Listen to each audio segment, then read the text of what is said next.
up guys, welcome to Xbox On. So recently I was really lucky. I got to go to the Skyrim concert, and you know how much I love Skyrim, so I was freaking out all the proper fangirl. It was amazing. No, I was a bit jealous though, because I saw so many tweets on it on Twitter because I wasn't able to go, but other than that, I've been playing an absolute ton of Skyrim Remastered since it came out, and obviously Final Fantasy 15, another game you're freaking out about, but it kind of got us thinking about some of the best open worlds in gaming, so here's a list of our favourites. Is it cheating to include Skyrim in our list of Xbox One open worlds? Well, if you want to disagree with me, I warn you, I am level 100 in two-handed weapons. Despite being built on the foundations of a 2013 game, the world of Skyrim is so packed with wonder that it's one of the best open worlds on Xbox One. It helps that Bethesda did a lovely job of updating it for the Xbox One, bathing the world in sharper textures and sexy beams of sunlight. Well, as sexy as sunlight can be anyway. There are few other video game worlds that feel as complete as Skyrim. When you walk in town, it behaves exactly as you'd expect a town to behave. People gossip about one another, there's loads of bad blood between important people, and yes, there's even a struggling musician trying to get his career off the ground in the local pub. Save it for X Factor, mate. Even having poured hundreds of hours into Skyrim on the Xbox 360, I'm loving discovering all the locations again. I still chuckle to myself as I rob Alvor and Sigrid blind in Riverwood. Hey, they shouldn't have invited me to take what I want. And I'm currently enjoying a stay in Winterhold, Skyrim's answer to Hogwarts. And if you manage to get through all that, an unlikely achievement, you can download mods to enjoy even more quest lines. It's an open world that keeps growing. When will it ever stop? If I had to swap this job for any other job, I'd swap this sofa for a pirate ship in Assassin's Creed Black Flag. It has everything you want from an open world. The Caribbean is a huge space to play in where every single dot on the horizon promises another wild pirate adventure. That might be a busy pirate port full of Templars to stab and palaces to raid, or it could be ancient ruins to climb around like a slightly hairier Lara Croft. Of course, between all those amazing islands lies the ocean. The idea of a game world that is 90% water may sound like a drag, but Ubisoft never let the action get too soggy. It might be the threat of rival ships turning up and triggering a thumping naval battle, trying to angle yourself so you can pummel the enemy without sending your own crew to the Davy Jones locker is thrilling stuff. It makes us feel like Russell Crowe in Master and Commander, and who wouldn't want that? Away from the fights, you can dive to the ocean floor to find ships that weren't so lucky, or you could play as a tourist and look at all the amazing aquatic life, and then put a harpoon in it. Sorry about that. Of course, our favourite part of this open world is just sitting back and listening to our crew sing.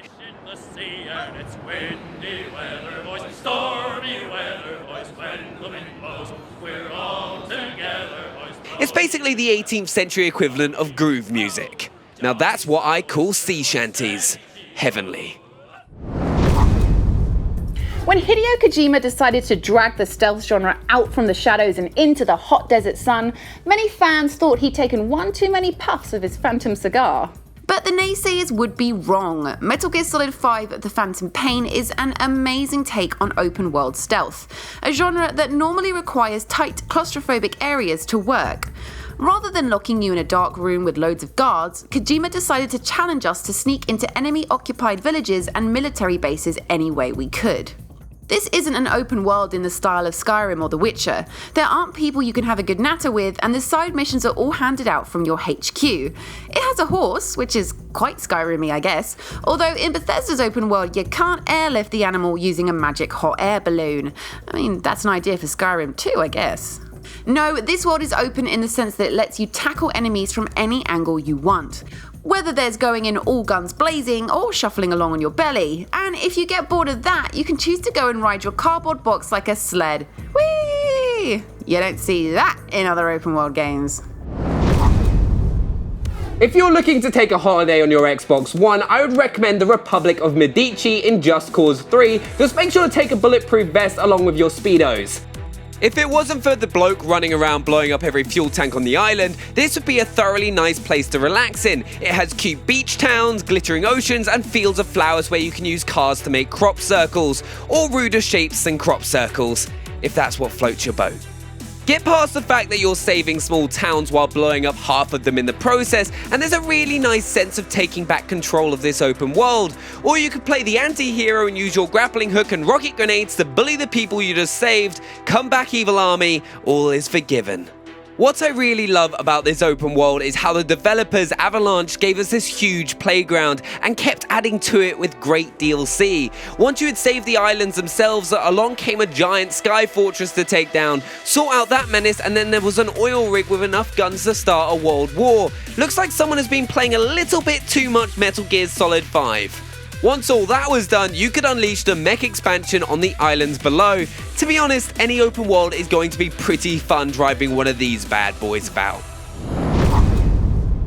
Whilst I love it when video games whisk me away to places that couldn't exist in reality, I love seeing how they tackle real-life settings. Watch Dogs 2 is the closest a non-Rockstar developer has come to making a Grand Theft Auto. Just as Rockstar pride themselves on nailing the vibe of a city, so Ubisoft Montreal have really done justice to San Francisco. I'm not just talking about the iconic tourist sites like the Wobbly Hill Road or that island with all the sea lions you can upset, but the people themselves. It's a world full of achingly cool hipsters, billionaire geeks, and all the poor folk stuck in between.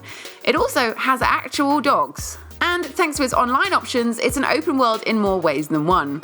Not only can you partner up with a fellow hacker to explore the game in co-op, but other players will be able to bleed into your world. If you break the law too much, you might find yourself being hunted by both the police and fellow humans posing as bounty hunters.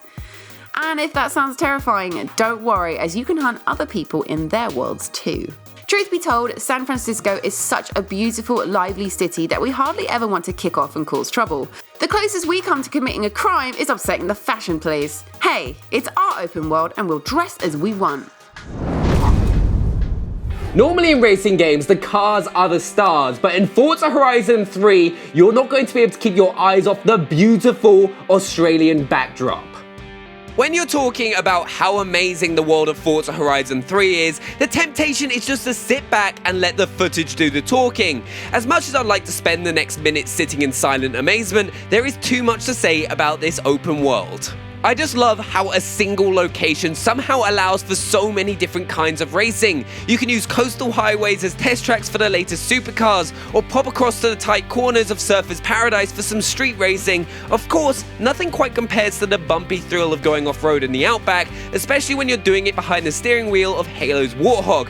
This is totally how Master Chief would spend his holidays. This game is built around a series of festival locations, each one flooding the local area of new races, bucket list challenges, and mad stunts. Throwing an incredibly expensive vehicle off the side of a cliff may cause your insurance to go through the roof, but it's worth it to see this incredible world from the air. The only question we have is, how is Forza ever going to top this?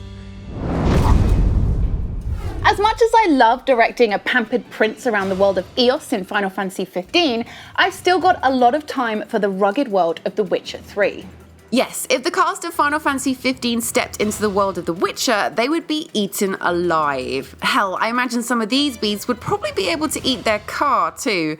But as dangerous as the monsters of The Witcher are, the world they live in is so magical that we think it's worth risking a trip.